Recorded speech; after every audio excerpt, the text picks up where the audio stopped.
عبد العزیز بن کثیر نے روایت کی ہے کہ کچھ لوگ امام حسین علیہ السلام کے پاس آئے اور کہنے لگے، مولا ہم آپ سے فضائل سننے آئے ہیں، اپنے فضائل ہمارے سامنے بیان کریں،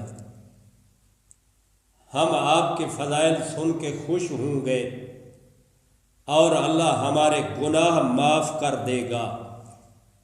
تو مولا نے فرمایا، تم سننے کی طاقت نہیں رکھتے۔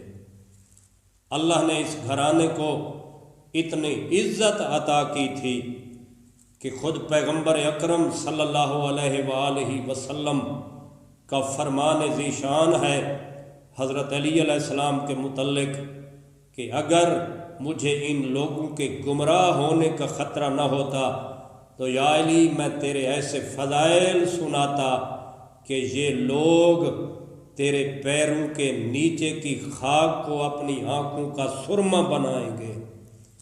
تو جس کی بات میں کر رہا ہوں یہ علی ابن ابی طالب کے بیٹے تھے۔ لوگوں نے جب کہا مولا اپنے فضائل سنائیں تو مولا نے کہا آپ سننے کی طاقت نہیں رکھتے، میں آپ کو کیا سناؤں؟ انہوں نے کہا مولا ہم کوشش کریں گے۔ مولا نے کہا تم میں سے ایک یہاں بیٹھ جائے، یعنی ایک فرد بیٹھ جائے اور باقی باہر چلے جاؤ، میں اس ایک کے سامنے اپنی فضیلت کا ایک باب کھولتا ہوں، اگر اس نے برداشت کیا تو تجھے بھی بلا لیں گے، اگر اس نے برداشت نہ کیا تو پھر میں کہہ رہا ہوں کہ تمہارے پاس طاقت نہیں، تمہارے پاس تاب نہیں کہ میرے فضائل سن سکو، ہمارے خاندان کے فضائل سن سکو۔ تو وہ لوگ چلے گئے۔ مولا نے اپنی فضیلت بیان کرنا شروع کی۔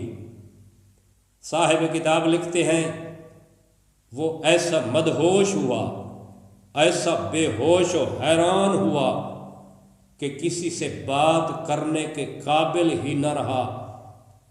صاحب کتاب لکھتے ہیں یہ حال دیکھ کر وہ لوگ مولا کے قدموں کو چومتے ہوئے چلے گئے اور انہوں نے کہا مولا واقعی ہم میں آپ کی فضیلت سننے کی تاب نہیں ہے۔